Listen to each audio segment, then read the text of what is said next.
안녕하세요. 노대표의 부스입니다. 2019년 황금 돼지띠 기해년이 드디어 됐습니다.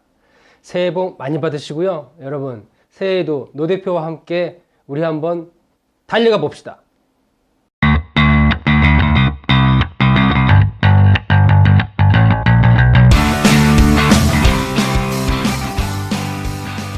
오늘은 우리가 부동산 투자를 할 때 아직도 헷갈리는 용어들이 많이 있잖아요. 그래서 오늘은 헷갈리는 부동산 용어 세 번째 시간을 갖도록 하겠습니다.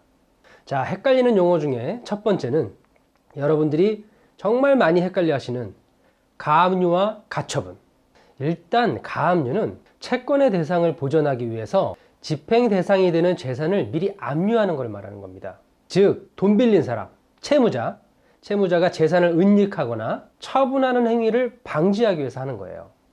자, 쉽게 설명드리면 가압류와 가처분의 차이는 가압류는 금전 채권을 목적으로 하는 것이고, 한마디로 가압류는 못 받은 돈을 받기 위해서 하는 거고요. 가처분은 금전 채권 그 외의 것이 대상이 되는 겁니다. 그러니까 가압류의 동그라미, 압류할 때 동그라미가 있잖아요. 그게 바로 돈이죠, 돈. 그래서 가압류는 돈에 연관된 것이라고 생각하시면 되고요. 그러니까 못 받은 돈. 하지만 가처분은 그 돈 이외의 것이라고 생각하시면 됩니다. 그리고 이 가압류와 가처분은 플러스 소송을 전제로 합니다. 그러니까 가압류하고 가처분만 해서는 아무 의미가 없고요. 플러스 가압류와 가처분, 소송을 같이 진행을 하셔야 돼요. 근데 보통 소송 같은 경우에는 뭐 적게는 6개월, 많게는 1년 이상까지도 소요될 수 있기 때문에 이 가압류하고 가처분을 하게 되는 것이죠. 쉽죠, 여러분? 그래서 아마 여러분들이 부동산 투자하실 때 등기사항 정보증명서, 이 등기부를 열람해 보시면 이 가압류라든지 가처분이 되어 있는 곳들이 있을 거예요. 그래서 투자하실 때 꼭 이 등기부를 체크해 보시는 습관을 꼭 가지셔야 됩니다. 다음은 시행사, 시공사, 또 감리사, 신탁사. 이건 과연 무엇일까요? 우선 시행사는 이 부동산 관련 공사를 모두 기획하고 총 책임지는 사업의 주체를 말하는 거예요. 개발 계획도 수립하고, 또 자금 조달도 생각하고, 인허가 취득이라든지 분양 공고라든지 등등등 모든 것을 계획하는 주체입니다.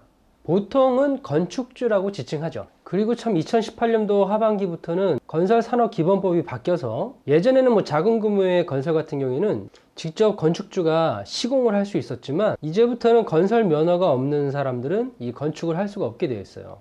그래서 예전처럼 건축주라고 할지언정 면허증을 가지고 있지 않다면은 직접 시공을 할 수가 없습니다.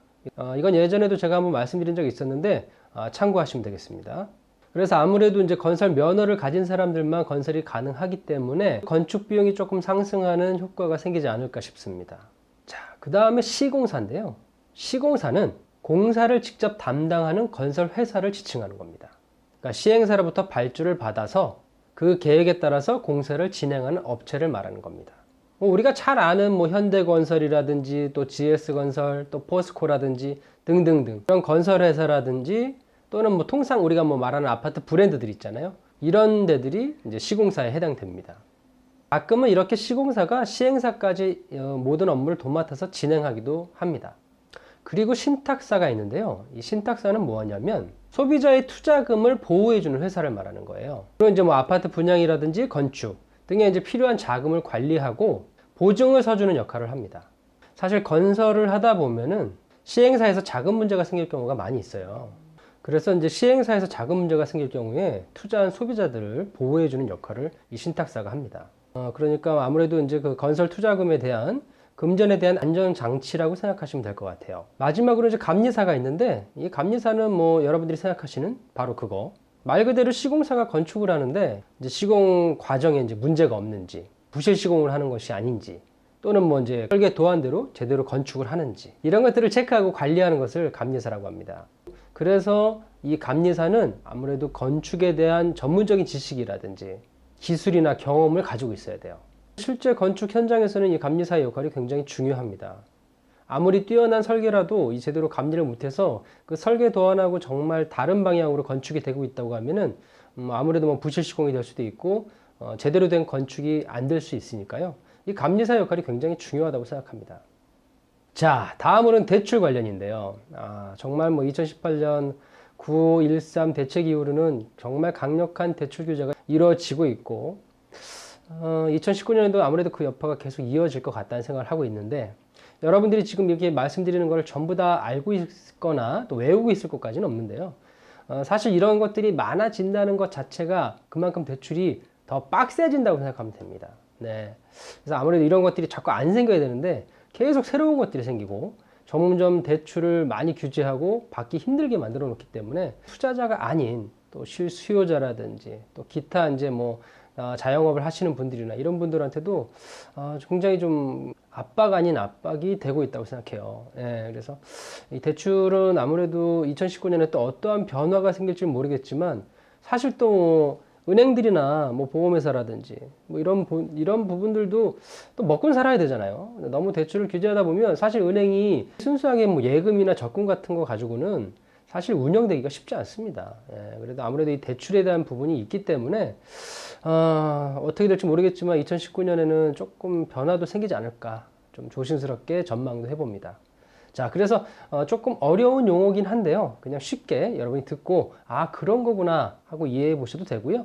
또 나중에 또 한번 찾아보셔서 이 영상을 다시 보셔도 되니까 뭐 그냥 쉽게 설명을 해보도록 하겠습니다. 첫 번째 제일 많이 들어봤을 거예요. LTV, 주택담보대출 비율을 말하는 겁니다. 그러니까 이제 우리가 주택을 담보로 돈을 빌릴 때 인정되는 자산가치의 비율을 말하는 거예요. 만약에 주택가격 대비 대출 한도가 뭐 40%라면 5억짜리 주택을 담보로 대출을 받을 때 최대 2억 원까지 가능하다는 얘기입니다. 그런데 지금 9.13 부동산 대책 이후에는, 그러니까 뭐 투기지역, 투기과열지역, 조정대상 지역은 고가나 다주택자의 경우에는 LTV가 빵입니다. 빵 퍼센트. 단 한 푼도 대출이 나오지 않습니다. 자, 다음은 DTI입니다. DTI도 좀 많이 들어보셨을 거예요. 총 부채 상환 비율입니다. 대출을 받으려는 이 가계의 총 소득에서 부채의 연간 원리금 상환액이 차지하는 비율을 확인해 가지고 대출금을 정해 주는 거예요. 여기서 말하는 원리금은 원금 플러스 이자를 말하는 거예요. 그래서 주택대출 원리금 상환액이 소득에서 차지하는 비중을 뜻하는 겁니다. 은행은 대출자의 소득이 충분한지 확인한 후에 일정 수준의 DTI까지만 돈을 빌려주는 거예요. 그런데 지금 새로운 DTI는, 그러니까 신 DTI는 주택대출이 2건이든 3건이든 원리금을 모두 반영해서 산정합니다. 점점 대출이 더 타이트해지는 거죠. 자, 다음은 DSR입니다. 점점 복잡해지네요. 네. 총 부채 원리금 상환 비율이에요. 그래서 DSR은 소득 대비 연간 대출 원리금 상환액이 차지하는 비율을 말하는 겁니다. 그러니까 더욱 세부적으로 채무자의 그 상환 능력을 보는 거예요. 그러니까 대출자가 이제 1년 동안 갚아야 되는 총 원리금을 소득으로 나눈 값을 말하는 겁니다. 여기에는 주택대출 플러스 신용대출이라든지 또는 전세대출, 또 학자금 대출까지 다 포함이 됩니다. 그래서 주택대출만 따지는 신 DTI보다는 더 확대된 개념을 말하는 거예요. 만약 연봉이 5천만 원인 사람이 한 해 동안 갚아야 될 총 원리금의 상환액이 4천만 원이면 DSR은 80%가 되는 겁니다. DTI는 주택담보대출만 적용이 되지만 DSR은 모든 원리금 상환액을 포함한다고 생각하시면 두 개의 비교가 확실하게 될 겁니다. 자, 오늘은 여기까지 이제 헷갈리는 부동산 용어를 알아봤고요. 다음에도 또 여러분들이 헷갈리실 만한 용어가 있다면은 노 대표가 한 번 설명할 수 있는 시간을 또 갖도록 하겠습니다. 자, 새해 이제 돌아왔으니까 여러분들 새해 계획 많이 세우셨죠? 저도 한번 새해 계획을 뭐 좀 넓게도 짜보고 세부적으로도 이렇게 다 짜봤는데요. 아무래도 목표가 있는 것과 목표가 없는 삶은 분명히 결과치가 틀릴 겁니다. 그래서 꼭 목표를 세우시고요. 그것을 달성하기 위해서 노력하는 것이 또 본인에게는 새로운 그 투자가 되지 않을까, 이런 생각을 해보고요. 저도 새해에 좀 더 책을 많이 읽고 또 새로 이제 강의도 좀 더 많이 할 수 있는 그런 2019년이 되도록 노력할 건데요. 여러분들도 각자의 목표를 꼭 세우시고 쉽지 않은 2019년이 되겠지만 본인이 하는 거에 따라서 굉장히 밝은 2019년이 될 수 있다고도 생각합니다. 자, 여러분 새해 복 많이 받으시고 2019년 모두 행복하시고 또 건강한 한 해가 되길 바라겠습니다. 그럼 노 대표의 부스는 오늘은 여기까지 하도록 하겠습니다. 반갑습니다, 여러분. 감사합니다, 여러분. 감사합니다, 여러분.